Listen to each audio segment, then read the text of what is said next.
시청자 여러분 안녕하십니까? 뉴스9 윤정호입니다. 국민의힘이 8명의 1차 경선 진출자를 가린 데 이어 오늘은 민주당이 지역 순회 경선에 돌입했습니다. 양당 모두 공식적인 대선 첫 절차에 들어간 건데요. 50일도 남지 않은 기간 동안 앞으로 5년을 책임질 차기 지도자를 선택해야 합니다. 민주당은 4개 권역으로 나누어 현장 연설과 당원 투표 등을 진행할 예정인데 후보들은 첫 순회 경선지인 충청권 표심을 얻기 위한 경쟁 시작했습니다. 오늘은 최영국 기자가 민주당 경선 소식부터 전합니다. 민주당 대선 후보 자리를 놓고 경쟁 중인 이재명, 김경수, 김동연 후보가 오늘 처음 한자리에 모여 공정 경쟁을 약속했습니다. 모두가 함께 승리하는 단합된 경선, 이기는 경선에 헌신해 주실 것을 요청드립니다. 민주당은 경선 첫 일정으로 오늘부터 오는 19일까지 충청권 당원 투표를 진행합니다. 충청은 역대 선거에서 꾸준히 민심의 바로미터로 꼽히는 곳입니다. 이 대표는 앞서 강훈식, 박수현 의원 등 충청권 의원들을 경선 캠프 요직에 앉혔습니다. 부인 김혜경 여사의 고향이 충북 충주인 만큼 충청의 사위란 점을 내세울 걸로 보입니다. 경선 캠프를 함께 이끌어 가실 분들을 소개해드리도록 하겠습니다. 제 처가 동네인 우리 충청의 인물이십니다. 역시 충청 분이신데요. 김경수 후보는 자신의 대표 공약인 세종 행정수도 완성을 거듭 강조하며 충청 표심 공략에 나섰습니다. 세종집무실은 반드시 동시에 열어야 됩니다. 4주 근무를 하고 거기서 내각의 각부 장관들과 주요 현안들을 수시로 토론하는. 경선 첫 일정으로 고향인 충청을 1박 2일 일정으로 방문한 김동연 후보는 충청을 국가 균형 발전의 중심지로 만들겠다고 약속했습니다. 저는 충청의 아들이고 저희 가족들도 그렇고 모두 이제 충청입니다. 충청에서부터 변화의 돌풍을 일으키도록 하겠습니다. 온라인과 ARS 방식으로 진행되는 충청 지역 당원 투표 결과는 오는 19일 발표됩니다. 민주당은 오늘 충청권을 시작으로 전국 4개 권역 순회 경선을 통해 경선 분위기를 끌어올리겠다는 보관이지만 일방적 승부에 따른 흥행부진을 걱정하는 분위기도 적지 않습니다. TV조선 최원국입니다. 선거가 정치인을 변환게 한다지만 민주당 이재명 후보의 변신이 극적입니다. 탄핵 국면 땐 테러 위협을 이유로 정장 안에 방탄복까지 입어 블랙톤이었는데 최근에는 옅은 색상의 니트를 입는 경우가 많습니다. 네거티브 공세도 자제한다는데 그 배경이 뭔지 장세희 기자가 취재했습니다. 지난달 광화문 천막당사로 향하는 이재명 전 대표의 모습입니다. 짙은색 정장 안에 검정색 방탄복까지 입었습니다. 하지만 대선 국면에선 완전히 달라졌습니다. 당내에선 여전히 내란은 아직 끝나지 않았다는 말들이 나오지만 베이지색 캐주얼 정장과 스웨터 차림에 넥타이도 매지 않았습니다. 머리도 연한 갈색으로 염색했습니다. 많은 사람이 희망을 가지고 행복한 삶을 꿈꾸는 그런 세상이 봄날 아니겠어요? 오는 중이잖아요. 3년 전 출마 선언 당시 검은 정장 차림에 경직된 모습과도 대조적입니다. 이 후보 측 관계자는 딱딱하고 싸움꾼 같은 이미지를 대중적 이미지로 바꾸기 위한 것이라고 설명했습니다. 상황에 맞는 옷차림을 위해 차량의 여벌옷도 챙겨 다니는 걸로 전해졌습니다. 네거티브 공격도 자제하고 있습니다. 특정 후보를 비방해 굳이 부정적 이미지를 쌓을 필요가 없다는 겁니다. 역량도 뛰어나시고 인품도 뛰어나신 분들이어서 함께 경쟁하게 돼서 영광으로 생각합니다. 빨간색으로 일부 활용한 홍보물도 중도 보수까지 외연을 확장하기 위한 전략적 디자인이란 게 이 후보 측 설명입니다. 이 후보는 본선에서도 언론 노출을 최소화하는 등 부자 몸조심 전략을 이어가겠다는 계획입니다. TV조선 장세희입니다. 대선 불출마를 선언했지만 오세훈 서울시장의 몸값이 오히려 치솟고 있습니다. 어제 홍준표 후보에 이어 오늘도 4명의 후보들이 오 시장을 찾았습니다. 이러다 보니 어제 저녁부터 오늘 점심까지 삼시세끼를 오 시장은 국민의힘 주자들과 먹었습니다. 왜 이러는 건지 박한솔 기자가 취재했습니다. 어제 오늘 오세훈 서울시장을 찾은 국민의힘 후보는 모두 5명입니다. 어제 저녁 홍준표 후보와 만찬을 한 데 이어 오늘 아침엔 김문수 후보와 점심엔 안철수 후보와 식사를 함께했습니다. 오전과 오후엔 각각 나경원, 유정복 후보를 만나 차담을 했습니다. 약자 동행 정책에 액기스를 뽑아가지고 다시 한번 드렸습니다. 오 시장 지지표가 이번 경선의 캐스팅 보트가 될 수 있다고 보는 후보들은 모두 자신이 오 시장의 약자 동행 정책을 계승할 적임자라고 주장했습니다. 오 시장님과 저하고는 정책적인 그런 공유하는 부분이나 공감하는 부분. 이 디딤돌 소득 전국으로 당연히 확장하겠다는 말씀을 드립니다. 가장 첫 말씀은 저와 정치적 스탠스가 가장 비슷하다. 대구 지하철 화재 참사 현장을 찾았던 한동훈 후보도 오 시장과의 만남을 기대한다고 했습니다. 오 시장님도 상식적으로 합리적인 정치를 해오시고 저와 그 방향이 많이 다 연구해서 함께 좋은 정치 하고 싶습니다. 공약 경쟁도 이어졌습니다. 홍준표 후보는 AI 등 연구 분야 50조 투자 등 지방 균형 발전 공약을 발표했습니다. 한국판 두바이 특구는 주로 시방에 만들 생각입니다.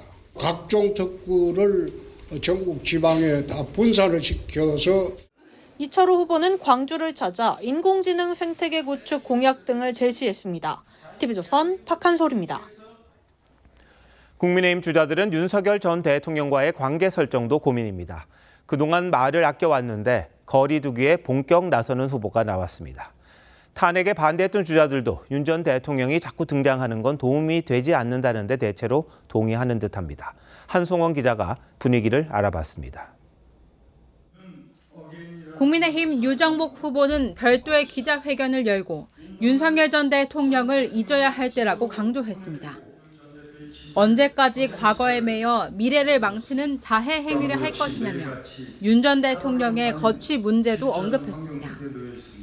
윤석열 대통령을 잊어야만이 대선을 치르는데 탈당의 문제는 본인이 결정하는 부분이니까 그건 윤 전 대통령이 지혜롭게 판단.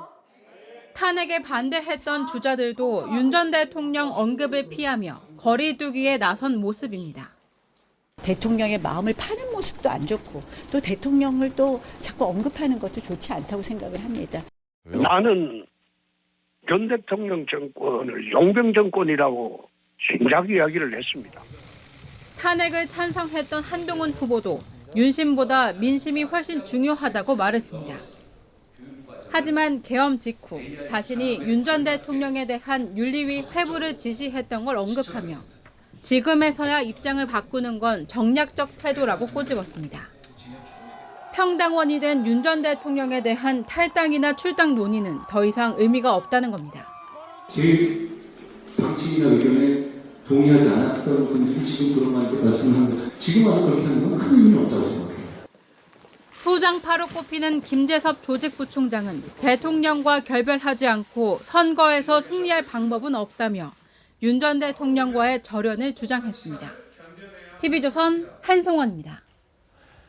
어제 광주를 방문한 한덕수 대통령 권한대행은 오늘 울산을 찾아 미국과의 조선업 협력을 통한 통상 대응을 강조했습니다.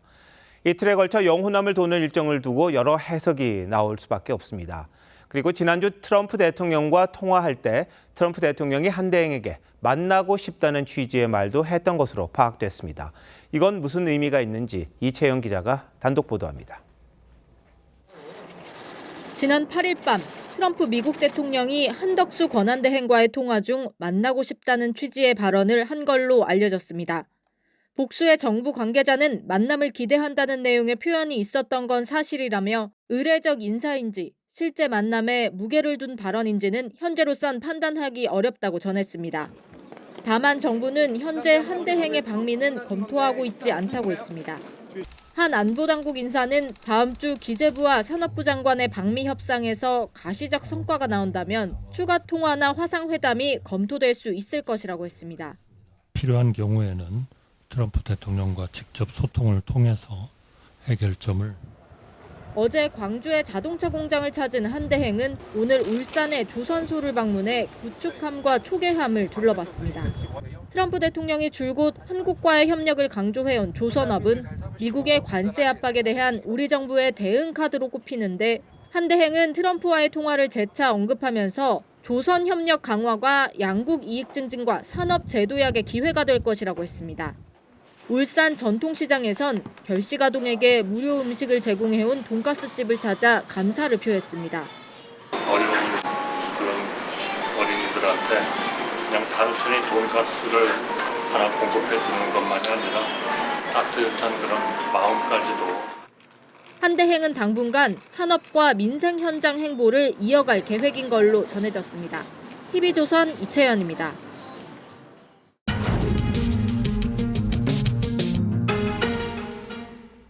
경선전이 본격화하면서 각 캠프의 전략과 셈법도 복잡해지고 있습니다.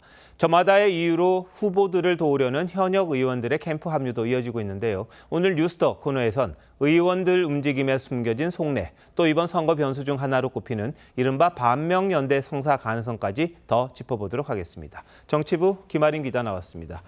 자, 김 기자. 경선 후보 국민의힘이 8명을 압축이 됐잖아요. 각 캠프에서 지지 의원 명단을 공개하고 있던데 뭐 숫자들이 나오는 겁니까? 네, 각 캠프에서 공개하는 명단을 보면요. 현역 의원 명단을 보면 김문수 후보가 4명, 나경원 후보가 5명, 한동훈 후보가 20명, 그리고 홍준표 후보는 3명입니다. 물론 당직을 맡고 있다는 등의 이유로 지지 명단에는 없지만 물밑에서 도움을 주는 의원까지 합하면 훨씬 많다는 게 각 캠프의 설명입니다. 네, 저기는 사실 숨겨진 숫자들도 있잖아요. 다 드러나지는 않는데, 근데 일단 다 합쳐도 전체 의원의 절반도 되지 않습니다. 근데 상대적으로 당내 의원들의 비토가 많은 걸로 알려진 한동훈 후보 제일 많네요. 예, 한동훈 후보의 경우에는 기존부터 좀 같이 했던 한동훈계 의원들이 대부분 그대로 이름을 올렸고요. 당내 가장 큰 세력이었던 친윤계 의원들은 분화 양상을 보이고 있습니다.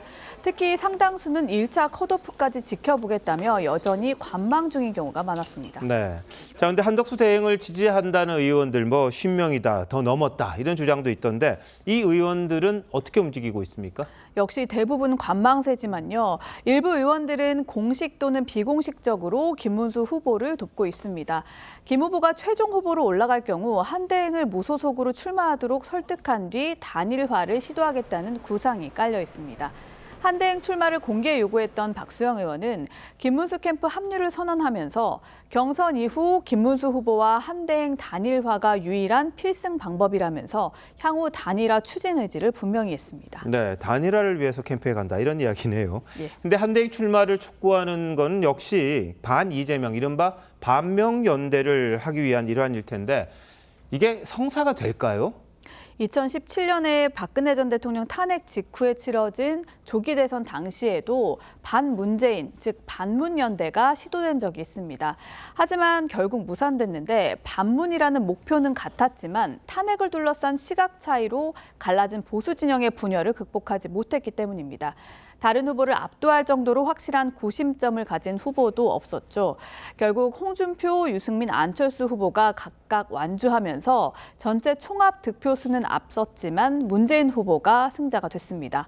반명연대가 거론되고 있는 지금도 상황이 비슷한데 결국 이재명 후보 당선을 막아야 한다고 주장하는 국민의힘 또는 제3지대 주자들이 탄핵 찬반에 따른 차이를 극복해낼 수 있느냐가 연대 성사의 최대 관건이 될 전망입니다. 네. 자, 그런데 민주당은 보니까 최근 메시지가 주로 한덕수 대행을 강하게 질타하고 비난하는 그런 내용이 국민의힘 후보들보다 많은 것 같습니다. 맞습니다. 제가 민주당 홈페이지에 올라온 민주당 논평을 좀 살펴봤는데요. 최근 일주일 사이에 한덕수 대행을 겨냥한 논평이 하루 평균 2~3건이었습니다. 국민의힘 후보 8명을 모두 합친 것과 비슷한 수준인데요. 이재명 대통령은 안 된다면서 연일 공세를 펴는 국민의힘과는 다른 모습입니다. 현재 국민의힘 주자들이 이재명 후보를 위협할 정도는 아니라는 게 민주당 내부의 판단으로 보이는데요. 결국 한대행 출마가 변수가 될 수 있는 만큼 여기에 공세를 집중하고 있는 걸로 해석됩니다. 오늘도 한대행의 헌법재판관 후보자 지명에 대한 헌재의 가처분 인용 결정이 나온 데 대해 민주당 지도부는 물론 개별 의원들까지 일제히 한대행의 무리수가 확인됐다며 비판에 나섰습니다. 출마 명분을 줄 수 있다는 이유로 신중한 기류였던 한대행에 대한 재탄핵 강경론이 다시 힘을 얻을 가능성도 있습니다. 네, 이제 각 당 경선이 시작된 마당이니까 여론 흐름이 어떨지 좀 지켜봐야겠군요. 김 기자, 잘 들었습니다.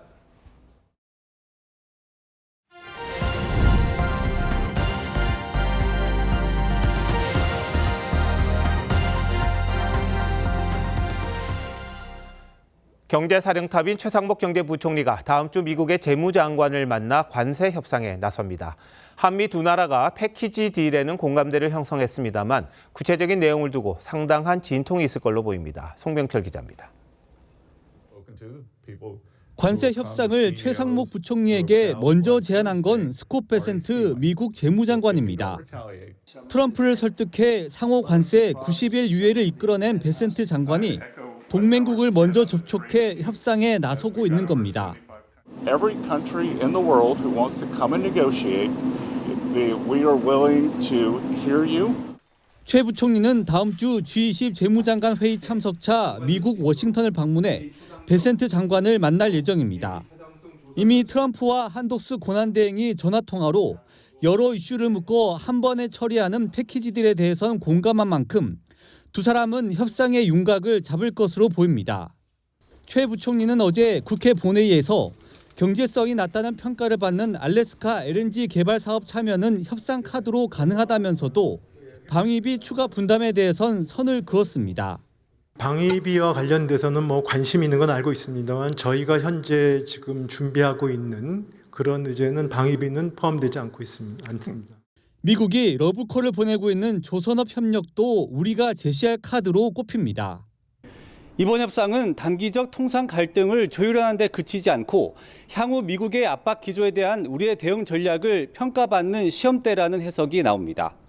TV조선 송병철입니다. 보신 것처럼 최상목 경제부총리는 미국 측 요청으로 관세 협상을 해야 합니다. 그런데 오늘 국회가 개최한 자신에 대한 탄핵 청문회에 출석하는 처지가 됐습니다. 민주당은 탄핵 사유가 넘친다며 반드시 구치소에 가게 하겠다는데 여러분 생각은 어떠십니까? 황경민 기자가 취재했습니다. 국회 법사위의 탄핵 청문회에 출석한 최상목 부총리는 미국과의 관세 협상을 언급하며 남은 기간 민생을 위해 혼신을 다하겠다고 했습니다. 정보를 얻게 되고 또 신뢰를 얻게 되면 결국 국익에 도움되는 거 아니겠습니까? 그리고 나서 그 아주 파이널한 결정은 또 새 정부에서 하시면 됩니다. 하지만 민주당에선 경제를 살리지 못했다며 사퇴를 촉구하는가 하면 구치소에 가게 될 거란 표현까지 나왔습니다. 미국에 가서 누굴 만나신다고요? 그러면 경제를 살려야 되잖아요. 나는 사퇴합니다. 이렇게 이야기해야 되는 게 맞는 거 아니에요? 최상목 장관 표정이 왜 그렇습니까? 대통령 권한대행 당시 마은혁 헌법재판관 후보자를 미임명한 걸 두곤 고성이 오가기도 했습니다. 총리께서 돌아오실 거라는 왜 그런 돌아올 기사가 때까지 기다립니까? 위헌결정 나면 임명해야지. 아니 그때 당시에 아니 그때 무슨 의견이 있었냐고 물어보셔도 그 의견을 대답하세요. 그 의견에 대해서 답변 그 당시에 물어보시면 그 자리에 답하고 있습니다. 국민의힘은 최 부총리를 또 탄핵하려는 건 국익 손해이자 스토킹 탄핵이라고 지적했습니다. 탄핵 소추를 또 일방적으로 밀어붙여서 하게 될 수 있을 것 같은데 그렇게 되면은 이 미 재무장관과의 협상은 어떻게 되는 겁니까? 누가 대참을 합니까? 탄핵을 30번 그 내용을 보면은 오로지 그 이재명 대표 방탄 탄핵 이거야말로 스토킹 탄핵이에요. 최 부총리는 개엄 후 휴대전화를 교체한 사실이 없다고 답했다가 고장으로 인한 교체로 이전 기기는 보유하고 있다고 말을 바꿔 논란이 됐습니다. TV조선 황정민입니다. 다음 소식입니다. 헌법재판소가 한덕수 대통령 권한대행의 헌법재판관 후보자 지명 효력을 정지했습니다. 이로써 오는 금요일 퇴임하는 문형배 이미선 두 재판관의 후임 지명은 차기 대통령 몫이 됐습니다. 헌법재판소 이념 지형도 대선 결과에 따라 달라지게 됩니다. 정준영 기자가 보도합니다. 지난 8일 한덕수 대통령 권한대행은 이원규 법제처장과 함상훈 부장판사를 대통령 몫의 헌법재판관 후보자로 지명했습니다. 그러자 김정한 변호사가 월권이라며 헌법소원을 내면서 효력정지 가처분도 신청했습니다.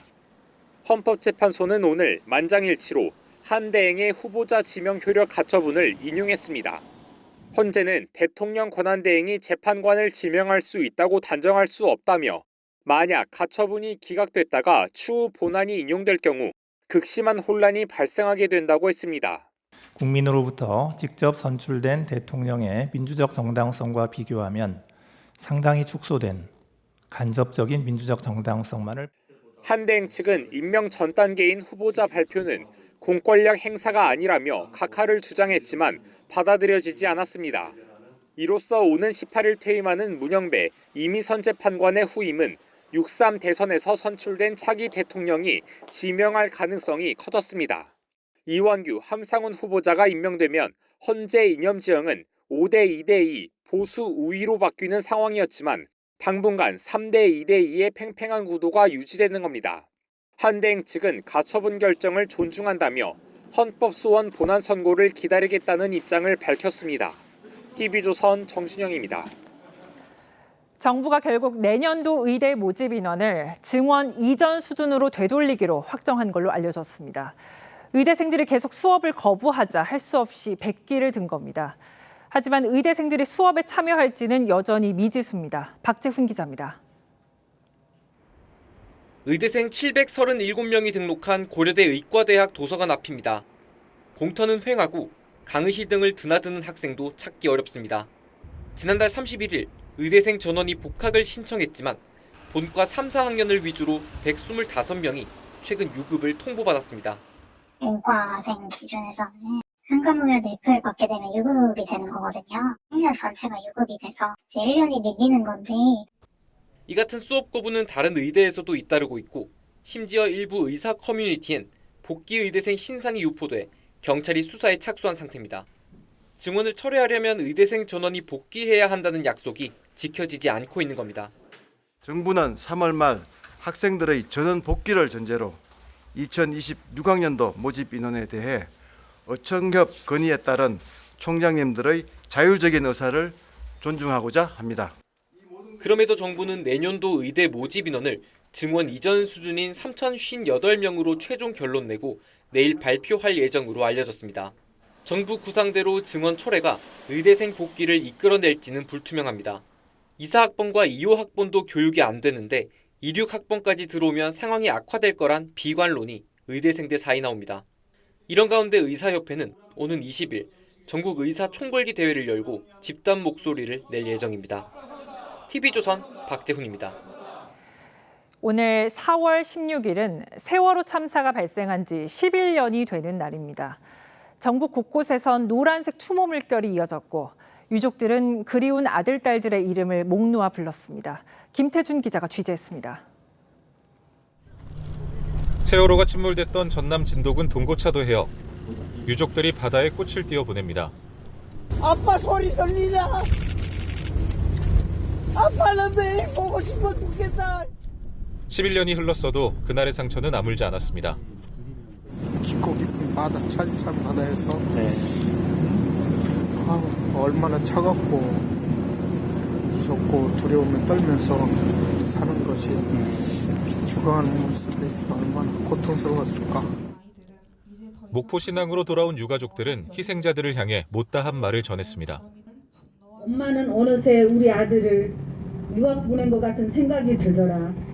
그런 마음으로 지금까지 잘 견디고 버텨왔던 것 같아. 진도 팽목항에서는 일반인 추모객들의 발길이 이어졌습니다. 나이 어린 희생자를 생각하면 눈물이 고입니다. 너무 어린 나이에 일찍, 그러니까 내가 원치 않았던 그런 죽음인데 또 너무 억울하게 죽은 거잖아. 단원고가 있는 경기도 안산에서도 참사의 아픔과 교훈을 잊지 않겠다는 기억식이 열렸습니다.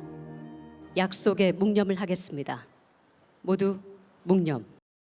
기억 공간이 있는 서울과 세월호가 출발한 인천 등 전국 곳곳에서 11년 전 그날을 되새기며 안전한 사회를 만들자는 다짐이 이어졌습니다. TV조선 김태준입니다. 부산에서 20대 경찰관이 사격 훈련 도중 총기 사고로 머리를 다쳐 숨졌습니다. 경찰은 오발 가능성을 포함해 정확한 사고 원인을 조사하고 있습니다. 하동원 기자가 보도합니다. 부산경찰청 기동대 사격장입니다. 건물 입구에 경찰관들이 모여 있습니다. 오늘 오후 12시 20분쯤 이곳 1층에서 사격 훈련을 하다 총기 사고가 났습니다. 당시 칸막이로 나뉜 구역에서 모두 20명이 권총 사격을 하고 있었는데 한 경찰관이 마지막 35번째 사격에서 머리에 총을 맞은 겁니다. 당시 안전요원은 모두 4명이 있었습니다. 사격 연습 당시 경찰관들은 방탄복을 착용했지만 별도의 안전모는 없었고 총구도 고정하지 않은 상태였습니다. 총상을 입은 경찰관은 2년 전 임용된 순경이었습니다. 의식을 잃은 경찰관은 병원으로 옮겨졌지만 끝내 숨졌습니다. 경찰은 사격장 내부 CCTV와 유족 등을 상대로 정확한 사고 원인을 조사하고 있습니다. CCTV 상으로는 자기 머리 쪽으로 향하는 모습이 확인이 됩니다. 그게 근데 이유가 어떻는지는 수사를 해봐야지. 경찰 사격장에서의 총기 사고는 종종 일어나고 있습니다. 지난해 4월에는 서울특공대 사격훈련장에서 동료가 쏜 오발탄에 경찰관 한 명이 다쳤습니다. TV조선 하동훈입니다. 방금 들어온 소식입니다. 광명 신안산선 지하터널 붕괴 사고로 실종됐던 50대 근로자가 끝내 숨진 채 돌아왔습니다. 사고 발생 엿새 만입니다. 김준석 기자입니다. 소방대원들이 들것을 들고 경사진 붕괴 현장을 오릅니다. 위에서는 연결된 밧줄을 잡아당깁니다. 들것에는 신안산선 지하터널 공사장 붕괴로 실종됐던 포스코 ENC 소속 50대 근로자가 실려 있습니다. 붕괴 사고 발생 약 124시간 만에 숨진 채 발견된 겁니다. 시 씨는 인근 대학병원으로 이송됐습니다. 실종자 가족들에게 조금 더 빨리 구조 소식을 전해드리지 못해 너무나도 죄송스러운 마음을 전하며 실종자는 오늘 저녁 6시 30분쯤 지하 약 21m 지점에 있던 교육용 컨테이너 안에서 발견됐습니다. 소방당국은 굴착기 등 중장비를 사용해 철근과 토사를 치우고 컨테이너에 접근해 실종자 시신을 수습했습니다. 그동안 비가 내리는 궂은 날씨와 집안 움직임으로 인한 추가 붕괴 우려 때문에 수색 작업에 속도를 내지 못했습니다. 오늘 오후에는 한때 수색 작업을 중단하기도 했습니다. 경찰은 마지막 실종자가 수습되면서 이번 붕괴 사고의 원인 조사에 본격적으로 나설 예정입니다. 붕괴 사고 여파로 이틀간 휴업했던 인근 초등학교는 안전 진단 결과 유의미한 결함이 발견되지 않아 오늘부터 정상 등교했습니다. TV조선 김준석입니다. 요샌 사라졌나 싶었는데 아직도 지하철 소매치기가 활개를 치고 있습니다. 지난 2년 동안 600건 가까이 발생했는데 특히 붐비는 출퇴근 시간에 소지품 관리에 신경 쓰셔야겠습니다. 김예나 기자입니다. 에스컬레이터에서 내리는 앞사람 가방에 손을 넣어 흰 봉투를 쓱 꺼냅니다. 지난 2월 26일 서울 명동역에서 A씨가 현금 30만 원을 훔치는 모습입니다. 경찰은 80여 개 CCTV를 분석해 일주일 만에 같은 역에서 A씨를 붙잡았습니다.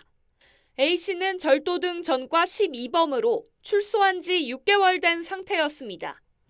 개찰구 밖으로 뛰어나가는 남성을 경찰관들이 뒤쫓습니다. 전과 10범 B씨는 5달 동안 209만 원을 훔쳤습니다. 경찰은 엿새간의 잠복 끝에 이 남성을 붙잡았습니다. 지난 2년 동안 지하철역과 전동차 내 절도는 587건 발생했습니다. 재범률이 높은 소매치기는 뿌리 뽑기가 쉽지 않습니다. 소매치기들은 손의 움직임이 보이지 않게끔 가방 등으로 가리고 승객들의 금품을 슬쩍 해갑니다. 혼잡한 곳에선 가방을 안거나 앞으로 매면 쉽게 소매치기가 접근하지 않습니다. 경찰은 특히 늦은 시간 취객을 부축하는 척 금품을 훔치는 부축배기에 대한 집중 수사에 나섰습니다. 112 신고 데이터를 분석해서 신고가 많이 발생하는 지하철 노선 또 지하철역에 대해서 집중 순찰을 하고 있습니다. 경찰은 2년 동안 절도범 72명을 검거하고 동종 전과가 많은 이들은 구속 상태로 검찰에 넘겼다고 밝혔습니다. TV조선 김예나입니다. 어제 비행기에 있던 승객이 비상문을 여는 사고가 또 발생했습니다. 이런 행동 얼마나 위험한 건지 또 어떤 처벌을 받게 되는지 김주영 기자와 따져보겠습니다. 김 기자, 어제 제주공항에서 사고가 난 거죠? 네, 어제 오전 8시 제주공항에서 승객 200여 명을 태운 에어서울 여객기의 비상문이 갑자기 열렸습니다. 비행기가 활주로로 이동하던 중에 승객 한 명이 중간 출입문을 열면서 비상탈출 슬라이드가 펼쳐졌는데요. 비행기는 견인이 되고 승객들은 대체 항공편을 이용하거나 환불 조치를 받아야 했습니다. 과거에도 이런 사고가 있었나요? 네, 2년 전에 대구공항에 착륙하던 아시아나항공 여객기의 출입문을 한 승객이 열어버렸는데요.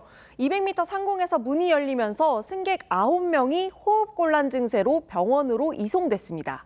그런데 비행 중인데 문이 쉽게 열리나요? 네, 비행기가 높은 고도에서 운항 중일 때에는 내부와 외부의 기압차로 사람이 문을 열기는 어렵습니다. 비행기 문은 안으로 여는 구조라 약 14톤의 압력을 이겨내지 않는 한 문을 여는 게 불가능한데요. 문제는 이륙, 착륙을 할 때입니다. 기압차가 줄어들면서 문을 열 수 있게 되고 사람이나 물건이 빨려나가거나 비상 슬라이드가 펼쳐지면서 기체가 파손될 수 있습니다. 정말 위험한 상황인데 법적으로는 어떤 처벌을 받게 됩니까? 네, 항공보안법상 비행 중 항공기 문을 열면 10년 이하의 징역형에 처해질 수 있습니다. 아시아나 항공기 문을 열었던 30대 승객은 정신질환이 참작돼서 징역 3년에 집행유예 5년을 선고받았고 민사소송에서는 7억 2천만 원 배상 판결이 내려졌습니다. 이렇게 처벌도 이루어지고 있는데 비슷한 사고가 반복되는 이유는 뭐라고 봐야 할까요? 네, 아시아나 사건 직후에 국토교통부는 비상문을 열면 처벌을 받는다는 안내방송과 스티커 부착을 의무화했고 승무원들에게도 연간 2시간 이상 승객들의 이상 행동을 탐지하는 교육을 받도록 했는데요. 하지만 이착륙 시엔 승무원도 안전벨트를 매고 앉아있는 상태라 심신미약자 등 비상 상황에 대응이 쉽지 않은 경우가 생기는 겁니다. 그러면 어떤 보완책이 필요할까요? 네, 전문가들은 법의 최소 형량을 명시해서 실질적인 처벌을 강화하고 문제 승객을 집중 관리할 필요가 있다고 지적했는데요. 미국은 비행기 내 난동 행위로 징역 20년까지 가능하고 실제 실형 선고도 나옵니다. 괌으로 가는 여객기에서 술에 취해 난동을 부렸던 한국인에게 미국 법원이 징역 3년을 선고하기도 했었습니다. 중국은 난동을 부린 자국민을 비문명 행위자 명단에 올려서 출국 시나 대출에서도 불이익을 주는데요. 우리나라도 항공사의 문제 승객 관리 권한을 강화하고 승무원이 법적 책임을 걱정하지 않고 적극적으로 대응할 수 있게 되어야 된다고 지적했습니다. 우리는 외국 같은 경우는 본인이 안전 담당자라는 그런 안전 보안 담당자라는 인식이 강하고 또 그렇게 했을 때 사회적인 비난을 받지 않습니다. 네, 다수의 생명이 걸린 문제인 만큼 우리도 실효성 있는 대책 마련이 필요할 것 같습니다. 김 기자 잘 들었습니다.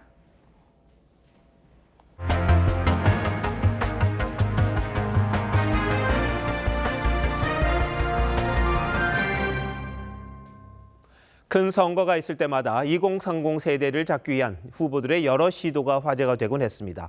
이번에도 예외가 아닙니다. 기발하다거나 신선하다는 반응을 기대하겠지만 너무 과하다는 지적도 있을 수 있습니다. 하지만 그것도 홍보 전략일 수 있겠죠. 김창섭 기자가 살펴봤습니다.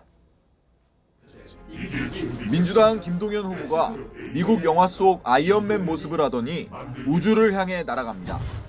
AI 정책 공약을 강조하기 위해 천재공학자의 캐릭터를 적용한 겁니다. S그룹 AI 국가 김동연이 만들겠습니다. 이재명 후보는 권리당원의 전화투표를 독려하기 위해 언어 유희를 띄웁니다.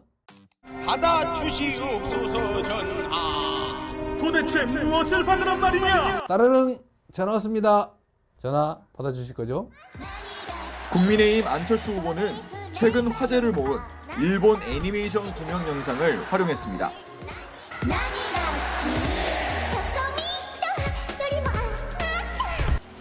홍준표 후보는 서열이 높은 캐릭터 등장에 모든 탑승자가 움츠러드는 일명 지하철 서열 패러디 영상을 내걸었습니다. 선거 때마다 캐스팅 보트로 떠오르는 2030 세대 표심을 잡기 위해 인터넷상에서 유행하는 콘텐츠를 뜻하는 밈을 적극 활용하는 겁니다.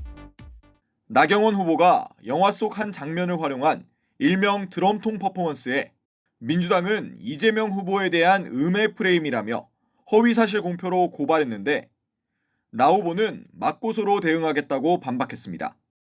퍼스트 펭귄을 자처해온 개혁신당 이준석 후보는 평범한 후원 사이트 대신 펭귄 밥주기 게임을 활용하고 있습니다. TV조선 김창섭입니다. 각 당의 대선 주자들을 만나보는 순서. 오늘은 국민의힘 나경원 후보 모셨습니다. 어서 오십시오. 안녕하세요. 네. 자, 이제 국민의힘이 1차 경선을 시작했습니다. 8명이 확정이 됐고요. 본격적인 레이스가 시작이 됐는데, 자, 나경원, 왜 국민의힘의 대통령 후보가 돼야 합니까? 지금 대통령 후보로 가장 중요한 덕목은 정치력과 외교력이라고 생각합니다. 아시다시피 우리는 2번이나 대통령 탄핵을 정말 맞이했고 이렇게 조기 대선을 2번이나 했습니다. 이번 이렇게 조기 대선에 이르게 된 여러 가지 과정을 보면 야당의 국정 마비에 대해서 우리가 제대로 대처하지 못한 부분이 있습니다. 결국은 이 정치가 복원되지 않고서는 또다시 도돌이표가 될 것이다. 그래서 야당과 맞설 거는 맞서고 또 협상해서 얻을 거는 얻는 그런 대통령이 되어야 된다는 것이고요. 네. 두 번째로는 저는 외교력을 말을 하는데요.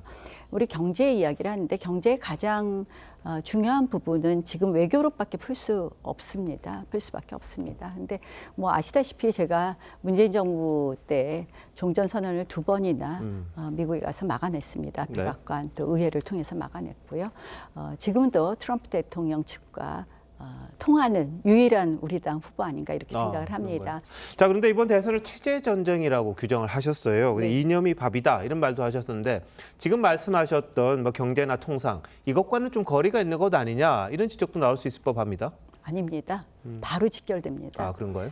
대한민국이 오늘의 대한민국이 된 것은 대한민국의 헌법 가치, 자유민주주의, 시장경제, 법치주의가 든든했기 때문입니다. 그런데 사실 최근에 우리가 그것이 망가지는 것, 거기에 구멍 나는 것을 목도했는데요. 예컨대 이런 것입니다. 이것이 사실 흔들리면서 반시장 정책, 반헌법적 정책이 되면 결국은 우리의 경제에 영향을 준다 이런 이야기인데요. 엊그저께 무디스에서 이런 경고를 했습니다. 한국의 신용 등급을 하향 조정할 수 있다 경고를 하면서 그 이유를 뭐라고 썼느냐. 유력 대선 주자의 공약이 기본소득이다. 이것은 결국 국가 부채를 높일 것이고 한국의 신인도를 낮출 수 있다. 이렇게 이야기하고 있습니다. 네. 기본 시리즈가 반시장 정책이라는 건 잘 아실 겁니다. 결국은 그래서 제가 바로 체제와 이념이 밥이다. 자유가 밥이다. 자유가 경제다. 자유가 안보다. 얘기하는 것입니다. 알겠습니다. 자, 근데 오세훈 서울시장이 불출마를 선언했습니다. 지금 당내 주자들 계속해서 만나고 있는데 물론 뭐 특정 후보를 지지할까 싶긴 한데 나경원 후보 같은 경우에는 오 시장의 어떤 점들을 좀 채택을 하셔서 그 지지층을 또 흡수하시겠습니까? 오 시장과 저는 유일한 서울을 근거로 한 정치인입니다. 우리 후보 중에서는. 사실 그래서 그동안 오 시장과는 여러 가지 논의를 많이 했었고요. 오 시장이 강조하는 약자 동행 정책에 대해서도 가장 깊이 공감하고 저도 그에 대한 정책 채택을 고민했었는데 시장으로서 직접 실현하셨더라고요. 그래서 어떻게 보면 굉장히 통하는 정책상 통하는 부분이 있지 않나. 그래서 오 시장도 오늘 제가 막 이거 언제 실험한 결과가 이렇습니까? 하고서 수치랑 열심히 보고 정말 이거는 전국적으로 확대해야 되겠다. 예컨대 안심소득, 디딤돌 소득 부분도 그렇고요. 그리고 서울 런도 마찬가지입니다. 그래서 그런 이야기하니까 굉장히 만족해 하더라고요. 네. 자, 근데 한동훈 후보에 대해서는 상당히 비판적이세요. 그 지난번 전당대회 때 앙금이 좀 있으신 겁니까? 아니면은 어떤 차원에서 한 후보와 이 나 후보 간의 이 격차랄까, 차별성이랄까 이런 걸 주장하시겠습니까? 저는 사실은 뭐 제 정치하면서 어떤 사적 감정을 절대로 앞세우지 않습니다. 뭐 최근에 제가 탄핵에 반대하니까 그 부분에 대해서도 많은 분들이 의아해하신 것처럼 저는 사적 감정은 없고요. 한동훈 후보에 대해서 제가 굉장히 안타까운 것은 일종의 정치 경험이 없다 보니까 참 단견으로 어떻게 보면 탄핵을 사실상 선동한 부분이 있어서 제가 정말 그것은 답답하다고 생각을 합니다. 미국 헌정사상 어떤 대통령도 탄핵하지 않았습니다. 네. 제가 박근혜 대통령 탄핵 즈음에 방미했을 텐데 미국 의원들이 그러는 거예요. 너희 대통령을 너희가 탄핵한다고 깜짝 놀라더라고요. 저는 탄핵이라는 것을 개인적으로 찬성하고 반대하는 이런 의원들까지 나무라고 싶지는 않지만 탄핵을 선동한 것은 너무 어떻게 보면 정치적 단견이다. 그래서 참 안타깝다 이런 생각합니다. 근데 일부 지금 여론이라든지 이런 걸 보면은 이 계엄에 대해서는 반대하는 여론이 당연히 많았고 탄핵에 대해서도 그다지 뭐 그렇죠. 호의적이지는 않습니다. 예, 그 그렇습니다. 부분들을 또 포용을 하셔야 되는데 그럼 그 부분에 대해서는 어떻게 생각을 하시는 겁니까? 이미 이제 탄핵은 결론이 났고요. 저희가 지금 이 대한민국이 굉장히 크리티컬한 포인트 아니겠습니까? 잠재 성장률이 지금 결국 뭐 1.8, 1.6 이렇게 예측하지만 거의 0%대라고 이야기합니다. 이럴 때 정말 경제를 다시 세우고 해야 되는 데 있어서 제가 아까 체제 이야기했지만 이념이 법이라고 했지만 결국 어떤 대통령이 들어와야 되느냐 생각을 하면 저희가 이재명 대통령에 대해서 정말 믿을 수 있느냐 이런 부분 정말 우리 경선 과정이나 충분히 설명드려야 되는데요. 봐보십시오. 이재명 대통령의 지금 뭐 성장과 통합 캠프가 이름이 그런데요. 제가 이렇게 얘기했어요. 본인이 진심이라면 반도체 특별법이라도 통과시켜라. 주 52시간 예외 규정 하나 민노총 눈치 보면서 사실상 통과 못 시키지 않냐. 말로 포장하지 말라 이렇게 얘기를 하는데요.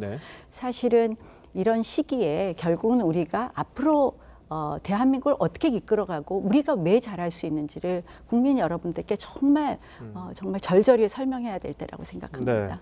근데 뭐 조금 전에 리포트에도 나왔습니다만 이 SNS 게시물이 지금 화제입니다. 드럼통.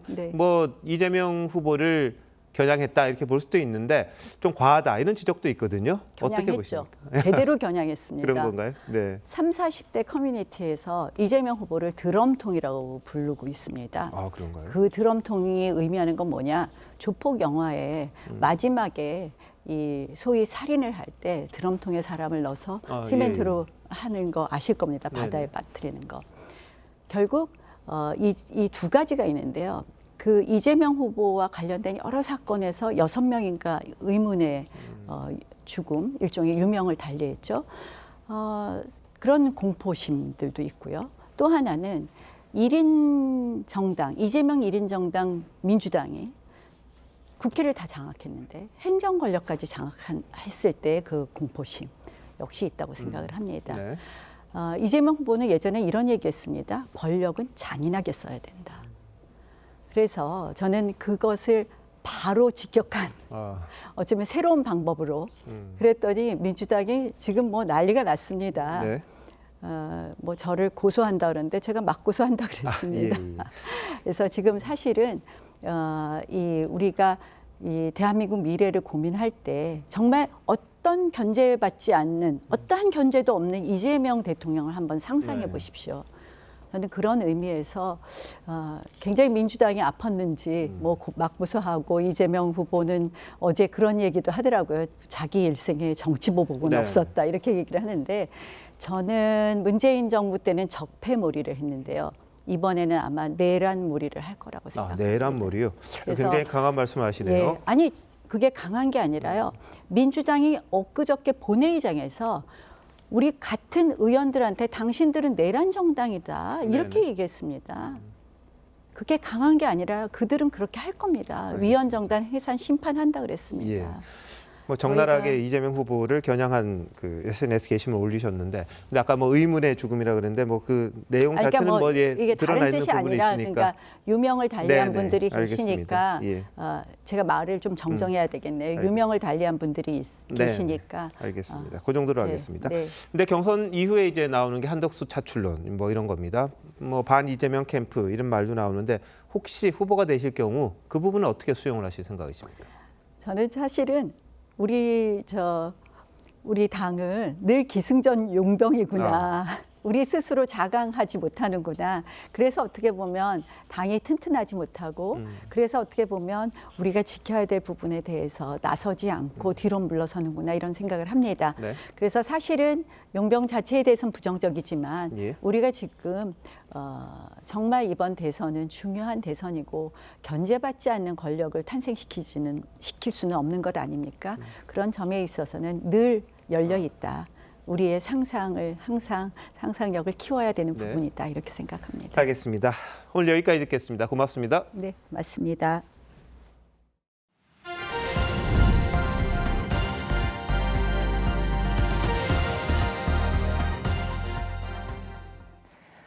주한미군이 북한 주요 시설을 타격할 수 있는 에이테크스 여러 발을 지난해 우크라이나에 보낸 사실이 확인됐습니다.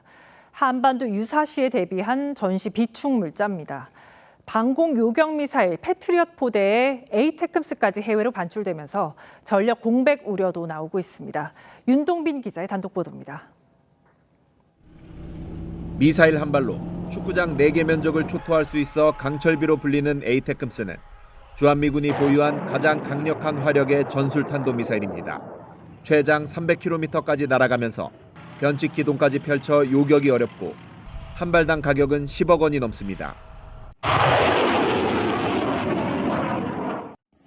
주한미군은 유사시 미 본토 전력이 도착할 때까지 북한 주요 시설을 타격할 무기들을 전시 비축 물자로 배치 중인데 그 일부가 우크라이나로 반출된 것으로 확인됐습니다. 군 관계자는 지난해 하반기 주한미군의 에이테크스 수십 발과 155mm 포탄이 우크라이나에 지원됐다며 발사대와 병력까지 보낸 건 아니라고 했습니다. 한미는 지난달 북한 탄도미사일을 요격하는 저고도 방공 시스템 패트리엇 포대 일부를 중동으로 보내는 데 합의했는데 킬체인 핵심 전력인 공격용 미사일까지 일부 반출한 사실이 알려지면서 대북 억제력에도 영향을 주는 것 아니냐는 우려가 나옵니다. 주한미군의 핵심 공격용 미사일을 한반도에 충분하게 남겨놓지 않으면 유사시 북한에 대한 보복 타격 능력이 현저하게 떨어질 수 있습니다. 주한미군은 한반도 방어 역량은 충분하다는 입장이지만 중국의 대만 침공 준비 징후가 가시화될 경우 전력 차출이 불가피할 거란 관측이 나옵니다.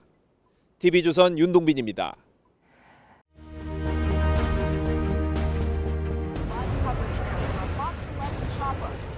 You have to start thinking about large-scale evacuations right now. You lost your mind, Hall. I have to go. Mr. Vice President, if we don't act now, it's going to be too late. 기상학자 잭은 지구 전체가 빙하로 뒤덮이는 재앙이 올 거라고 경고합니다. 지구 온난화와 빙하, 거기다 인간의 어리석음이 더해지면서 재앙의 삼각 파도가 닥칩니다. What about the people in the north? I'm afraid it's too late for them. The storm will kill them. Maybe if you would have listened to him sooner, it wouldn't be. 국민의힘이 삼각 파도에 갇혔습니다. 탄핵 찬반을 둘러싼 내부 분열, 사의 보선에서 드러난 전통 지지층의 이탈은 기본이고 윤석열 전 대통령의 한마디 한마디가 문제를 더 꼬이게 하고 있습니다. 이기고 돌아온 거니까 걱정하지 마세요. 어차피 5년 하나, 3년 하나. 개선 장군 같은 정신 승리, 대통령직을 가볍게 여기는 언사에서 그동안의 국정 혼란이나 국민들이 느낀 고통에 대한 책임감 찾기 어렵습니다. 과거 노무현 전 대통령이 대통령직 못해 먹겠다고 했을 때가 떠오릅니다. 윤 전 대통령은 관저 퇴거 메시지에서 나라와 국민을 위한 새로운 길을 찾겠다. 사저 정치 가능성을 열어뒀습니다. 민주당은 땡큐. 지금도 윤석열 대통령이 뭐 이렇게 영향력을 행사하려고 그러는데 가만히 계셔. 이렇게만 하는 사람은 한 명도 없잖아요. 국민의힘은 강성 지지층을 무시할 수 없어 진퇴양난이라지만 윤 전 대통령 스스로 잊힐 때입니다. 누구 때문에 대선이 치러지고 누구 때문에 보수가 고통을 겪는지 되새겨야 합니다. 나는 사람에게 충성하지 않는다. 검사 윤석열을 대통령으로 만든 공인 정신이었습니다.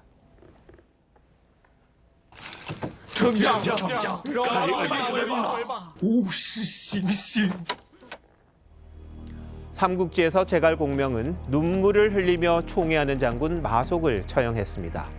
군법을 어겨 전략 요충지를 잃은 그를 용서하면 군법이 무너지기 때문입니다. 이제 우리 모두 대한민국만 생각합시다. 4월 16일 윤종호 앵커 칼럼, 충성은 나라에만였습니다.